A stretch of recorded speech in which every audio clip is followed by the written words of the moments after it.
Good morning, class. How are you all? I hope all are good. I am Wasim, your assistant teacher from Smart Indian Model School. Students, as you know, we have started the chapter. Okay, इस chapter हमने start करने के बाद आपको बहुत सारी चीज़ें explain की थी और हु वर वीवर्स, इनके वीवर्स के बारे में भी ऑलरेडी हम बता चुके हैं। किस तरीके से उनकी कम्युनिटी थी, किस तरीके से वो लोग अपने आप को स्किल कहा कहते थे, एक तरीके से स्किल होते थे वो लोग। और यहाँ पे यही सारी चीज़ें बताई गई हैं। तो आगे देखते हैं हम इसमें और क्या क्या चीज़ें हैं। ठीक है ना। तो ऑलरेडी हम एक्सप्लेन कर चुके थे, क्योंकि जो उनका एक प्रोफेशन होता था वो उस प्रोफेशन को फॉलो करते हुए चलते थे। तो यहाँ पर हमने देखा कि साल के बारे में हम यहाँ तक बता चुके थे कि वीविंग जो थी बहुत ज़्यादा फेमस है। और वीविंग के बाद भी दो स्टेप और होते थे। एक होता था कपड़ा बुनने के बाद, फिर पहले क्या होता है स्पिनिंग, वीविंग, और उस तरीके से कपड़ा बुनने के बाद फिर उसका वो डाइंग वगैरह होती थी। तो इस तरीके से फिर वो प्रिंटिंग वगैरह के लिए भी कराया जाता था। ये काम ऑलरेडी हम बता चुके हैं। अब देखिएगा यहाँ पर जो हमने ऑलरेडी एक्सप्लेन किया था कि वो वीमेन पहले क्या करती थी, स्पिनिंग करती थी। फिर ठीक है ना, उसके बाद जो थे मेन उसको थ्रेड जो बना दिया करती थी। तो फिर उसके बाद मेन क्या करते थे, उसी को ही धागा बुनने के बाद वो कपड़ा उसका बुनते थे। तो मेन क्या करते थे इसमें, वो उसका वेवन करते थे, वेवर के थ्रू कपड़ा बनाते थे उसका। अब यहाँ पे देखा हमने कि कपड़ा भी बन गया। उसके बाद फिर क्या होता था, लास्ट में उसको क्या करते थे, डाइंग के लिए भेज दिया जाता था। तो वेविंग के बाद क्या होता था, वो डायर के पास जाता था और डायर के पास वो कपड़ा बनकर तैयार हो जाता था। तो उनको क्या बोलते थे, नॉन एज रंगरेज, जो डाइंग करने वाले होते रंगरेज बोलते थे। अब यहाँ पर हम देखेंगे कि और क्या क्या चीज़ें हमने एक्सप्लेन की हैं। तो यहाँ पर ऑलरेडी एक्सप्लेन हम ये सब चीज़ें तो हो चुकी हैं। वेल, अब now we are talking about handloom weaving and the occupation associated with it provided livelihood for millions of Indian. Millions का मतलब क्या होता है, ये हमने ऑलरेडी बता चुके हैं।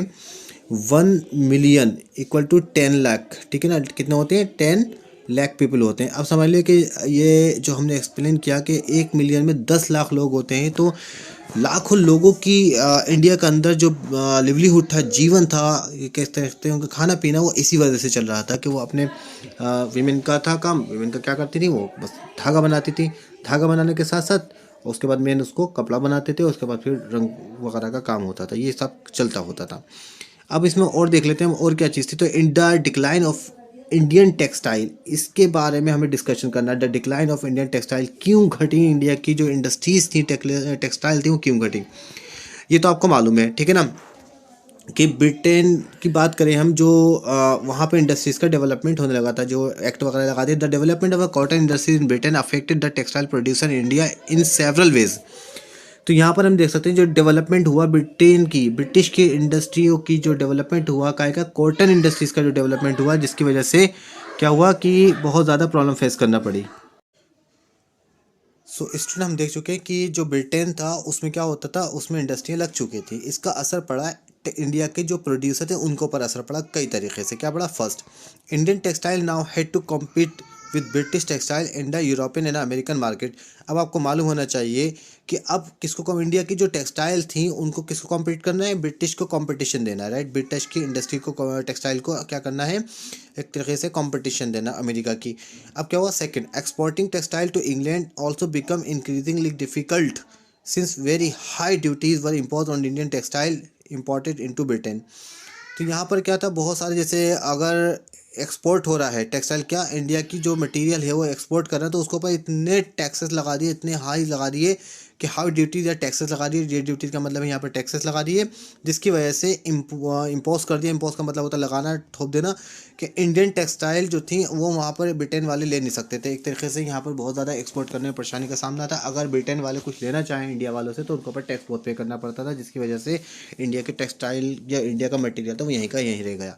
अगर यहाँ पर हम एग्जाम्पल देखें, अभी हमने एग्जाम्पल बताया था कि जैसे चाइना का माल हमारी कंट्री के अंदर बहुत आ रहा था, तो इससे क्या इंडिया के प्रोड्यूसर थे उनका मटेरियल नहीं सेल हो पा रहा था, नहीं बिक पा रहा था। तो गवर्नमेंट क्या करती है, गवर्नमेंट का काम होता है कि वो अपनी जो इंडिया के प्रोड्यूसर हैं उनको बचाना। तो क्या करती है वो, चाइना की, अगर हम मटेरियल चाइना से लेकर आएंगे, अगर मैं एक एग्जांपल दूं कि मैं इंडिया चाइना से माल लाता था और लाने के बाद यहाँ बेचता था सस्ते में, तो मुझे वहाँ सस्ते में मिलता था, मैं यहाँ लाकर और थोड़ा सा महंगे ने प्राइस बढ़ाए और मैंने बेच दिया, तो मुझे फ़ायदा हो गया। लेकिन जो यहाँ के प्रोड्यूसर बना रहे हैं उनको फ़ायदा तो नहीं हो पाएगा। इसलिए क्या करते थे, इसलिए सिंपल सा था कि वो लोग ब्रिटिश गवर्नमेंट ने उनके ऊपर टैक्स लगा दिए, जिससे यहाँ से मटेरियल जाना बहुत मुश्किल हो गया। ब्रिटेन के लोग अगर चाहें भी तो इंडिया से प्रोडक्ट नहीं ले सकते, रॉ मटेरियल नहीं ले सकते, क्योंकि उसका टैक्सेस वगैरह बहुत ज़्यादा हाई हो जाते थे। इसी तरीके से कोई भी कंट्री होती है वो अपने प्रोड्यूसर को बचाना चाहती है तो क्या करती है, बैन लगा देती है। तो ना बैन का मतलब पाबंदी लगाती है, रेस्ट्रिक्शंस लगा देती है कि दूसरी कंट्री का माल हमारी कंट्री में ना आए। मतलब एक तरीके से ड्यूटी ये होती है ना, एक्साइज ड्यूटी या टैक्सेस वगैरह बढ़ा दिए, जिससे वो प्रोड्यूसर लाएगा ही नहीं वहाँ से। इतना महंगा लेकर आएगा तो वो और ज़्यादा महंगा पड़ेगा, टैक्सेस वगैरह भी लग जाएंगे उस पर। इसलिए ब्रिटेन ने क्या करा कि यहाँ पर हमने देखा कि बहुत सारा क्या लग गए, टैक्सेस लग गए। आगे देख लेते आगे क्या हुआ। यहाँ पर जो और एक्सप्लेन किया क्या था, सिंपल सा बताया कि by the beginning of the 19th century, अब 19th सेंचुरी का टाइम आ गया, ठीक है ना। English made cotton textile successfully ousted Indian goods from the traditional market in Africa, America and the Europe. अब हम देख सकते हैं कि जो 19th सेंचुरी की स्टार्टिंग का टाइम था, तो इंग्लिश ने बहुत सारी तरक्की कर ली थी, ब्रिटेन ने बहुत ज़्यादा तरक्की कर ली। उसने अपनी जो कॉलोनीज या ट्रेडिशनल जहाँ पर बिज़नेस करते थे पहले, अफ्रीका में, अमेरिका में, इन जगहों पर, तो ब्रिटेन ने वहाँ पे सारा अपना मटेरियल सेल करना शुरू कर दिया, क्योंकि ये सब किसके, ब्रिटेन की कॉलोनीज थे। कॉलोनी समझ में आता है कि किसी का अपने अंडर में कर लेना, जैसे इंडिया को ब्रिटिशर्स ने अपने अंडर में कर लिया था, कॉलोनी बना लिया था। इसी तरीके से जो ब्रिटेन थी उनकी कॉलोनीज कहाँ कहाँ पर थी, अफ्रीका और अमेरिका में भी थी। तो इस तरीके से उसने क्या करा, वहाँ पे अपने सबसे पहले प्रोडक्शन को सेल किया, बेचना शुरू किया। अब क्या हुआ, thousand of viewers in India were now thrown out of employment. अब समझ लिए, अब एग्जैक्टली जब इंडिया से मटेरियल जाएगा ही नहीं, इंडिया में जो प्रोड्यूस हो रहा है वहीं का वहीं रह जा रहा है, दूसरी जगह भी नहीं जा पा रहा है सही से, तो जो जिन लोगों को काम मिल रहा था टेक्सटाइल के अंदर, वीवर्स को काम मिल रहा था, उनको तो काम में से निकाल के फेंक दिया, वो लोग बेरोजगार हो गए, अनएम्प्लॉयड हो गए। Bengal weavers were the worst hit, सबसे बुरा असर बंगाल के वेवर पे पड़ा। इसके बाद और भी देख लें, English and European companies stop buying. अब जितनी भी इंग्लिश थी, यूरोपियन कंपनीज थी, उन्होंने क्या करना शुरू किया,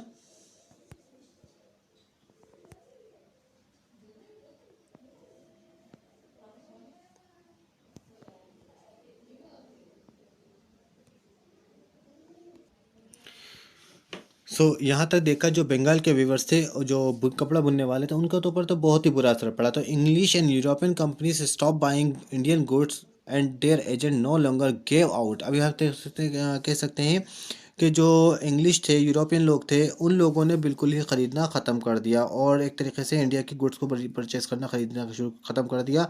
एक तरीके से यहाँ पर क्या हुआ कि जो एडवांस देते थे वीवर्स को टू सिक्योर सप्लाईज़ के, वो ऐसा होता था कि पहले हमने बताया था कि बिल बन के आते थे भाई, 2 साल पहले बिल बन के आते थे कि हमें इतना मटेरियल चाहिए। अब उन लोगों ने क्या करा, इंग्लिश के लोग थे, जो यूरोपियन लोग थे, उन लोगों ने इंडिया की गुड्स को ख़रीदना ही बंद कर दिया। रिजल्ट क्या हुआ, बहुत बुरा असर पड़ा कि distressed weaver road petition to the government to help them. Government को यहाँ पर लिखना शुरू कर कि हमारी हेल्प करो, ये पिटिशन है, कहते हैं रिक्वेस्ट वगैरह डाली कि जैसे आप देख सकते हैं, please publish this is your paper, ठीक है ना। इन्होंने पूरा लिखा इस डेट 1828 के अंदर, बंगाली न्यूज़पेपर वालों ने, बंगाल के लोगों ने लिखा न्यूज़पेपर के अंदर कि एडिटर को कि हमारे स्पिनर हैं और हमारे बहुत ज़्यादा परेशान का सामना करना पड़ रहा है, और इस तरीके से इन लोगों ने अपना एक पूरा एक लेटर लिख के दिया था, ठीक है ना। तो एक पिटिशन डाली। यहाँ पर हम देख सकते हैं कि the but worse was still to come, लेकिन वो जो एक तरीके से जो बुरी, एक तरीके से बहुत बदतर हालात उनके होते चले गए। बाय द 1830s, अब हम यहाँ पे देखेंगे कि और क्या हुआ था। तो by 1830 British cotton cloth flooded Indian market. ये 1830 तक जो था, इंडिया के जो ब्रिटिश के क्लॉथ थे वो क्या हुआ, इंडियन मार्केट के अंदर आने लगे। Are you getting it? In fact, by the 1880s, two-thirds of all the cotton clothes worn by Indian were made of cloth produced in Britain. जो भी ब्रिटेन में कपड़ा बनता था, जो भी चीज़ें बनती थी, वो अब इंडिया के अंदर यूज़ की जाने लगी, और एक तरीके से इंडिया की जो हालत थी वो और ज़्यादा ख़राब होती चली। क्यों होती चली गई? क्योंकि इंडिया में बहुत सारे ऐसे लोग नहीं थे कि बहुत ज़्यादा पैसे वाले लोग हैं। सब लोग वर्कर्स भी थे, वीवर्स भी थे, किसान भी थे, फार्मर्स भी थे। ये सब लोग थे अपने अपने लाइफ को चलाने के लिए जो जो कर रहे थे, लेकिन इतना थोड़ी ना था कि अमीर भी थे। कुछ ऐसा होता था कि बहुत ज़्यादा गरीब थे कि वो ब्रिटिश की गुड्स को भी नहीं खरीद पाते थे, इतने पुअर होते थे, ठीक है ना। तो यहाँ पे ये समझ लिया कि इंडिया की मार्केट के अंदर ब्रिटेन के सारे प्रोडक्ट आना शुरू हो गए, एक तरह से कपड़ा आना शुरू हो गया। इससे क्या हुआ कि this affected not only the specialist weaver but also spinner, ठीक है ना। एक तरीके से ये सिंपल सा है, जब कपड़ा बन के आ रहा है तो जो स्पेशली वीवर्स तो थे ही, उनके ऊपर भी असर पड़ा, और जो स्पिनर थे बुनने वाले तो उनके ऊपर भी असर पड़ा। Thousand of rural women who made a living by spinning cotton that were now rendered jobless. तो यहाँ पर क्या बताया हमने कि विमेन क्या करती थी, वो धागा बनाती थी कॉटन से, वो बिल्कुल अब जॉबलेस हो गई, एक तरीके से उनके पास कुछ नहीं बचा, बिल्कुल बिल्कुल फ्री हो गई। तो I hope everything is clear to all till here. यहाँ तक तो आपको सारा समझ में आ गया होगा। अभी हम थोड़ा सा और देख लेते हैं और क्या था इसके बारे में, क्योंकि आपको मालूम है कि ये मेन बहुत है आपके लिए समझना चाहिए कि जब ब्रिटिश की इंडस्ट्रीज बढ़ना शुरू हुई, यूरोपियन इंडस्ट्रीज बढ़ना शुरू हुई, तो इंडियन की जो टेक्सटाइल थी उसकी डिमांड कम होती चली गई। Handloom weaving did not completely die in India, ये तरीके से बताते हैं कि इंडिया के अंदर ही ख़त्म नहीं हुई, इसके साथ साथ this was because some of types of cloth could not be supplied by machine. हाँ, एक चीज़ थी कि कुछ ऐसा था कि इंडिया में सारी इंडस्ट्रियां जो थी वो कॉटन की ख़त्म नहीं हुई।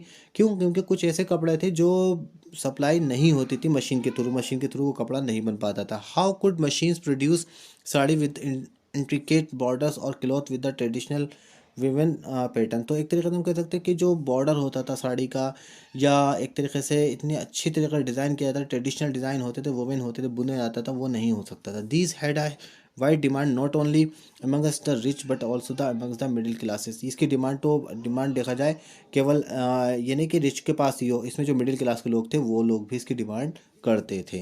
Not did the textile manufacture in Britain produce the very cost cloth used by the poor people India. और जैसे हमने बताया था कि जो इंडिया में बहुत सारे पुअर लोग भी थे, वो लोग सारी चीज़ें नहीं खरीद सकते थे। एक तरीके से इंडिया की जो इंडस्ट्रीज़ थी कुछ ख़त्म हो गई थी, कुछ नहीं हो पाई। पहला रीज़न क्या आता है? पहले आप ये बता सकते हो कि भाई ब्रिटिश की जो कुछ गुड्स बनी हुई थी वो इतनी कॉस्टली होती थी इंडिया के गरीब के हिसाब से, तो इंडिया के लोग उसको परचेज नहीं कर पाते। दूसरा, इसमें हमने ये देखा कि जो कपड़ा मशीन नहीं बना सकती थी वो इंडिया के जो स्पेशलिस्ट वीवर्स थे वो बना सकते थे, साड़ी वगैरह, बॉर्डर की साड़ी, ये सब चीज़ें वो बना सकते थे। तो यहाँ तक तो बच्चों सारा आपको समझ में आ गया होगा ना। तो कोई प्रॉब्लम, इसके बारे में हम डिस्कशन करेंगे आगे भी। आगे क्या था? आगे सिंपल सा है, you must have heard of Sholapur in western India. ये वेस्टर्न इंडिया के शोलापुर के बारे में शायद आपने सुना हो। एंड मदुरै ने साउथ, ये साउथ के थाने में मदुरै है, ठीक है ना। इसके बारे में बात करते हैं। These towns emerge as important new center of the weaving in the late 19th century. 19th century का लास्ट टाइम था, तो यहाँ पर सबसे ज़्यादा क्या था कि इमर्ज होकर आया ये सेंटर वीविंग करने के लिए 19th century. Later during the national movement Mahatma Gandhi और people to boycott imported textile and use hand spun and hand woven cloth. फिर इसमें ये 19th सेंचुरी का टाइम तो आ ही चुका था, तो गांधी जी ने फिर एक तरीके से एम्फेसाइज करना शुरू कर दिया कि भाई ब्रिटिश की गुड को नहीं ख़रीदना है, बाइकआउट करना। बाइकआउट का मतलब क्या होता है कि हमें इस पर रेस्ट्रिक्शंस लगाना है। बस इससे जो था बहुत ज़्यादा फ़ायदा हुआ थोड़ा, जिससे कि मूवमेंट स्टार्ट हो गए। गांधी जी भी आ गए थे इसमें, मूवमेंट स्टार्ट हो गए थे। गांधी जी 1915 में साउथ अफ्रीका से वो रिटर्न हुए थे। 1915 के अंदर कब हुए थे? 1915 में साउथ अफ्रीका से। और आने के बाद इन्होंने यहाँ पे 1 साल तक तो बहुत सारी सब चीज़ें चेक करी, 16 के बाद 16 तक, फिर 16 में मूवमेंट स्टार्ट कर दिए थे इन्होंने। तो फिर इसके बाद देखा जाए, khadi gradually became a symbol of the nation. इन खादी को ही मेन माना जाता है, क्योंकि हमारे यहाँ कॉटन का प्रोडक्शन अच्छा था, तो इसलिए खादी को सबसे ज़्यादा मेन माना गया। और खादी पे ही नेशनलिज्म के जितने मूवमेंट हुए थे, नेशनलिस्ट की फीलिंग हुई थी। द चरखा केम टू रिप्रेजेंट इंडिया। चरखा को तो आपको मालूम है, गांधी जी का चरखा फेमस है। It was put at the centre of the tricolour flag of the Indian National Congress adopted 1931। इसको 1931 में चरखे को अपना लिया गया था, और फिर फ्लैग के अंदर 3 कलर का जो फ्लैग है उसके बीच में मेंशन कर दिया गया। तो यहाँ तक तो हमने देखा, आई थिंक समझ में आ गया होगा। I hope everything is clear to all till here. थोड़ा सा और देख लेते हैं, यहाँ पे हम इसको एक्सप्लेन कर लेते हैं। What happened to the weavers and spinner who lost their livelihood. उन लोगों का क्या हुआ जो वीवर्स थे, स्पिनर थे, जिन्होंने अपनी जॉब खो दी थी, उनके सारे बारे देख रहे। Many weavers became agricultural labour. कुछ लोग जो एग्रीकल्चर में घुस गए, एग्रीकल्चर ही करना शुरू कर दिए। Some migrated to cities in search of work, yet others went out of the country to work in plantation in Africa and South America. ये ध्यान से देखने के बच्चे। देखो, कुछ जो स्पिनर थे, कुछ वेवर्स थे, उन लोगों को कुछ को तो काम ही नहीं मिला, तो कुछ एग्रीकल्चर में चलेगा। अब सब लोग एग्रीकल्चर में थोड़ी जाएंगे, कुछ सिटीज़ में चलेगा भाई।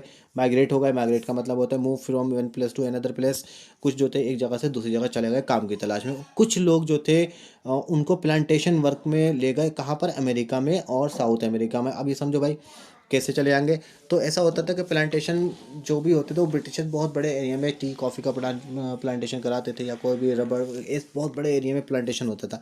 तो एक तरीके से क्या करा, उनको वो वहाँ पर काम करने के लिए ले जाते थे, शिप में भरा वो लेके चले गए। Some of these handloom weavers also also found work in the new cotton mill that were establish in Bombay. अब आता है यहाँ पर कि कुछ इंडस्ट्री में 1854 के अंदर हमारी पहली जो कॉटन, एक तरीके से कहते हैं कि इंडस्ट्री लगी थी, और वो लगी थी बॉम्बे के अंदर। कहाँ लगी थी? बॉम्बे में। तो बॉम्बे में लगी थी, इसको मुंबई कहते हैं, राइट। तो मुंबई में लगी थी 1854 के अंदर। तो ये इसके बाद देखा जाता है कि जो हम इसको मुंबई कहते हैं, ठीक है ना, अहमदाबाद, शोलापुर, नागपुर, कानपुर, इसके बारे में हम देख लेते हैं। ये अच्छा बॉम्बे में ही क्यों लगी? तो आपको शायद मालूम होगा कि हमारा ये इंडिया है प्यारा सा, तो इसमें हम देखेंगे कि जो मुंबई है वो इस पोर्शन पे है, ठीक है ना, इंडिया की बात करें तो हम। तो बाकी सब जो एरिया है ये हमारा क्या है, और जितना और ये कितना है, पोर्ट एरियाज़ है। कौन सा एरिया है बच्चों? पोर्ट एरियाज़ है। तो पोर्ट एरियाज़ का मतलब क्या हुआ कि यहाँ ही से जितने भी शिप डाली लोगों ने और आने के बाद बिजनेस किया वो चलेगा। फिर यहाँ से ही हमारा ये एरिया जो है कॉटन के लिए जो अच्छी सॉइल मानी जाती है वो ब्लैक सॉइल मानी जाती है। कौन सी मानी जाती है? Black soil. तो ये ब्लैक सॉइल इस पूरे एरिया के अंदर, अहमदाबाद, गुजरात, करना, इन सब जगहों पर क्या थी, अहमदाबाद, इन जगहों पर क्या है, कॉटन सॉइल का प्रोडक्शन बहुत अच्छा है। तो इस तरीके से यहाँ पे ब्लैक सॉइल का प्रोडक्शन अच्छा है, तो कॉटन यहाँ प्रोड्यूस की जाती थी। तो ये पोर्ट एरियाज भी है, इसलिए लोग यहाँ पर आते थे, बिजनेस करते हुए चले जाते, तो यहीं से शिप से माइग्रेट भी होते थे। Are you getting it? तो ये एरिया इसलिए फेमस था। So I hope everything is clear to all till here. इसके बाद हम डिस्कशन करेंगे next thing is that. Okay, good bye बेटा, टेक केयर।